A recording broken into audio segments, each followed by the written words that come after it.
Louvado seja nosso Senhor Jesus Cristo, para sempre seja louvado. Querido povo de Deus, Evangelho do dia, quinta-feira, dia 31 de agosto.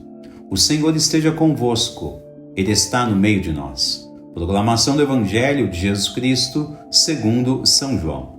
Glória a vós, Senhor.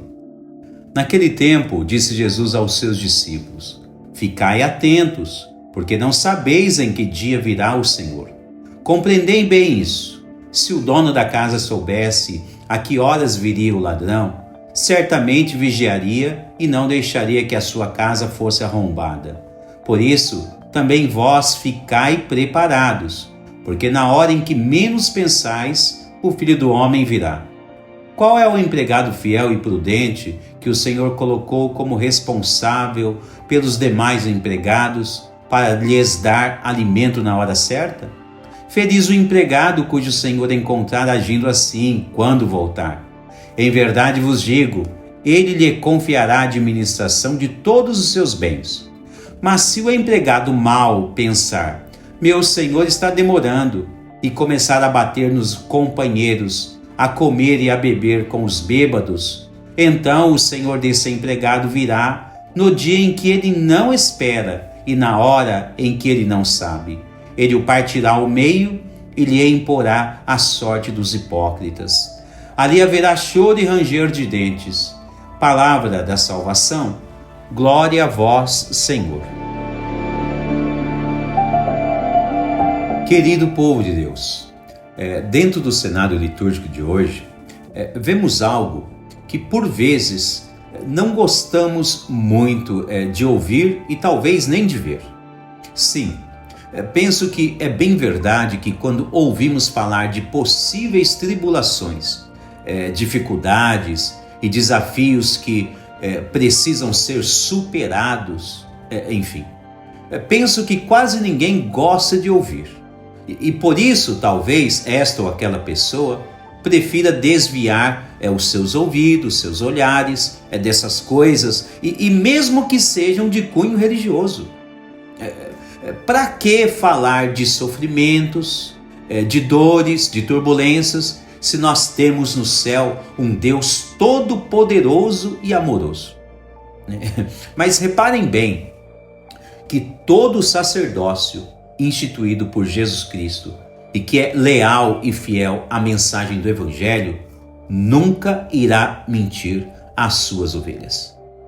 E por isso, o anúncio do Evangelho, da Boa Nova deixada por Jesus, nos ensina caminhos de sofrimentos, de provações, que podem de fato serem transformados em bênçãos.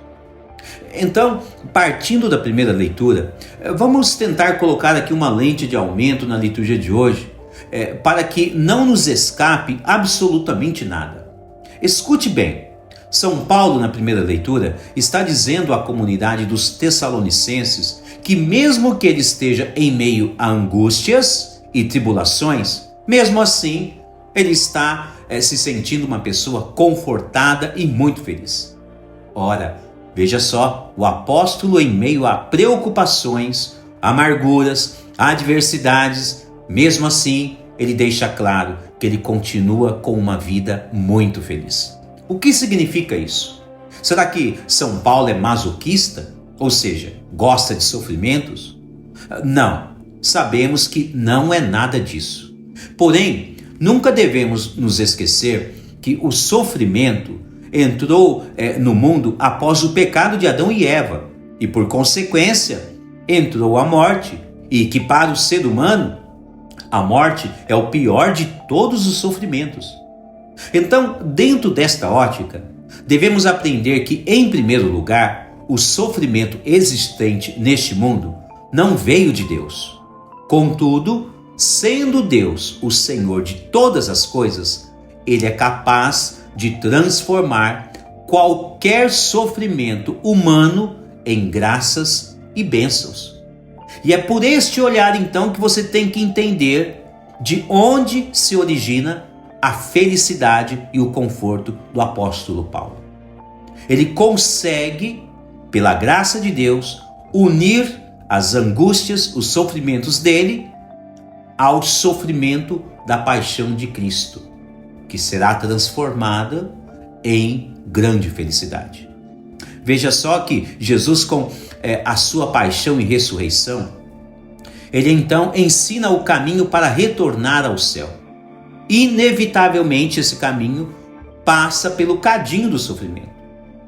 Lembremos aqui que o capítulo 2 do livro do Eclesiástico diz assim: meu filho, se entrares para o serviço de Deus, permanece firme na justiça e no temor, e prepara a tua alma para a provação. Humilha teu coração, espera com paciência, dá ouvidos e acolhe as palavras de sabedoria. Não te perturbes no tempo da infelicidade. Sofre as demoras de Deus, dedica-te a Deus, espera com paciência, a fim de que no derradeiro momento tua vida se enriqueça. Querido povo de Deus, aqui está uma chave de leitura a qual Jesus, de um certo ponto de vista, nos instrui no Evangelho de hoje. Jesus alerta-nos a respeito de sermos cristãos bem preparados, enquanto somos e queremos ser os seus discípulos verdadeiros e autênticos. O caminho da salvação proposta por Jesus exige preparação, vigilância e determinação. Os discípulos de Jesus aprendem que, ao pedir a fé cristã, seja para a sua vida pessoal ou mesmo familiar, então nós estamos pedindo para seguir os caminhos de Jesus Cristo em todos os seus momentos. Sem dúvida alguma, Jesus venceu todos os males e tipos de sofrimentos enquanto caminhou nesta terra conosco. Quanto a isto, não há dúvida alguma. No entanto, nunca se esqueça, sua paixão antecedeu sua glória no céu.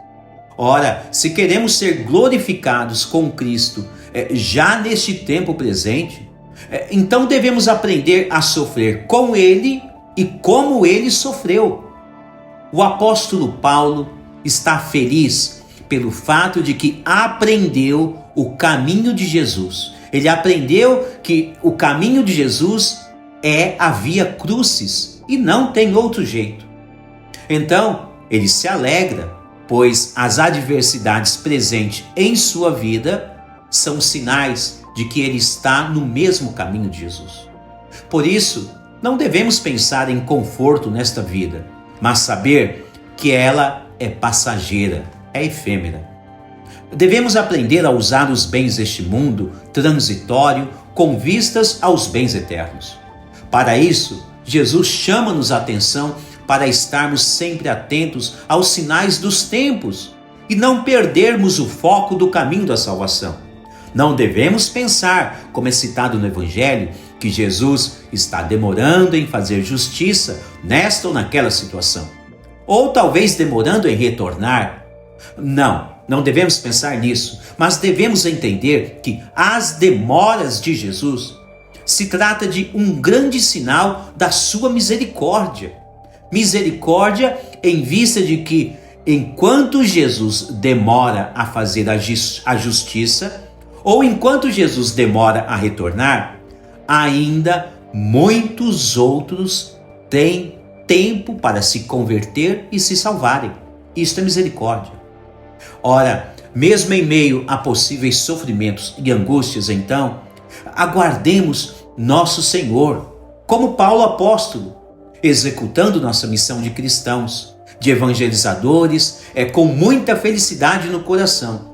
E assim, estaremos vigilantes, aguardando a volta de nosso Senhor, como Ele mesmo nos instrui no Evangelho de hoje. Muito obrigado, querido povo de Deus. Ajudem a divulgar esta singela homilia diária. Deus abençoe você e sua família.